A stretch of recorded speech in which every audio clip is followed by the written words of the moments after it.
People pleaser itu orang yang fokus hidupnya bagaimana caranya menyenangkan orang lain. Sampai kemudian lupa bahwa dia sendiri juga berhak untuk bahagia. Ini namanya people pleaser. Eh, ini wacana yang akrab mungkin untuk teman-teman yang kuliah di jurusan psikologi misalnya.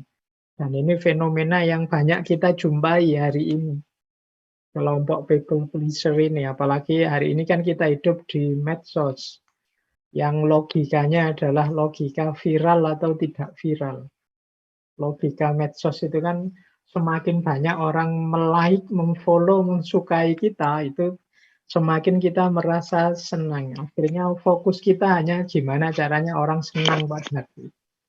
Nah, nanti dalam banyak momen kita kadang-kadang tak sadar kita jadi orang yang berkarakter people pleaserin. Kita ingin menyenangkan orang lain terus sampai lupa bahwa kita juga berhak loh untuk senang. Nah, jadi people pleaser ini kalau didefinisikan di buku-buku ya antara lain definisinya seperti itu. Orang-orang yang selalu ingin menyenangkan orang lain, menjadikan orang lain sebagai tujuan atau pusat hidupnya, sehingga bahkan mengorbankan kebahagiaan, kenyamanannya sendiri untuk orang lain. Bahkan ada yang sampai menganggap dirinya sendiri bukan prioritas. Prioritas utama ya gimana caranya orang itu senang padaku. Mereka menganggap nilai dirinya terletak pada pandangan baik orang lain terhadap dirinya. Nah, ini nanti penjelasannya harus hati-hati karena selama ini teman-teman kan sering diceramai, sering diminta untuk peduli sesama. Jadi, nah people pleaser ini tidak sama persis dengan peduli sesama tadi. Tapi people pleaser ini orang yang menggadaikan kebebasannya, orang yang memasrahkan eksistensi kesejatian dirinya kepada orang lain. Nah, ini namanya people pleaser. Saya tidak tahu teman-teman pernah merasakan gejala seperti ini atau tidak. Ya nanti coba teman-teman setelah ngaji ini coba dipikir-pikir. Jangan-jangan kita masuk kategori orang-orang yang people pleaser ini. Inginnya dipuji, terus inginnya di-like, terus ingin orang senang terus pada kita. Sehingga kita melakukan apapun tidak masalah. Itu kan banyak kan yang mungkin punya channel YouTube, mau bikin konten-konten. Padahal itu bukan tipe kita, bukan gaya kita. Tapi kok ya kalau saya begini banyak yang like ya. Kalau saya begini banyak yang memfollow ya. Ya sudahlah aku gini saja terus.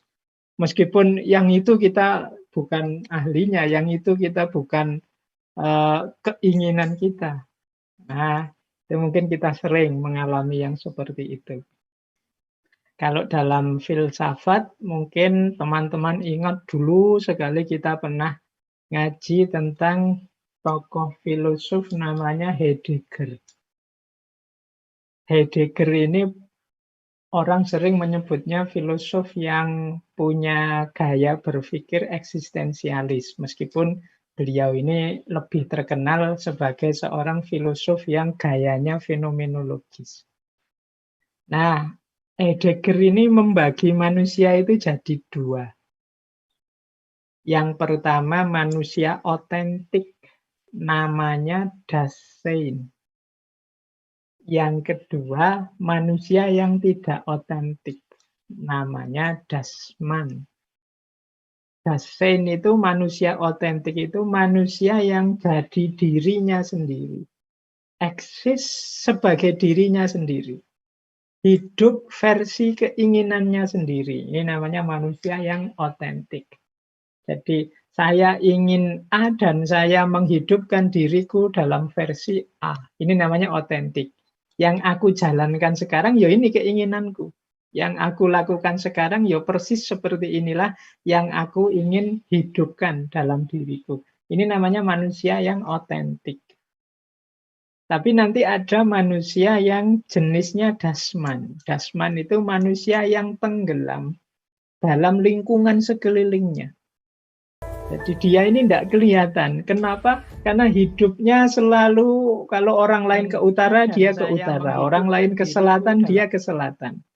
Kita sering menyebut orang-orang seperti ini tidak punya prinsip. Yang penting orang senang saja, tidak ada yang marah padaku, tidak ada yang tersinggung denganku.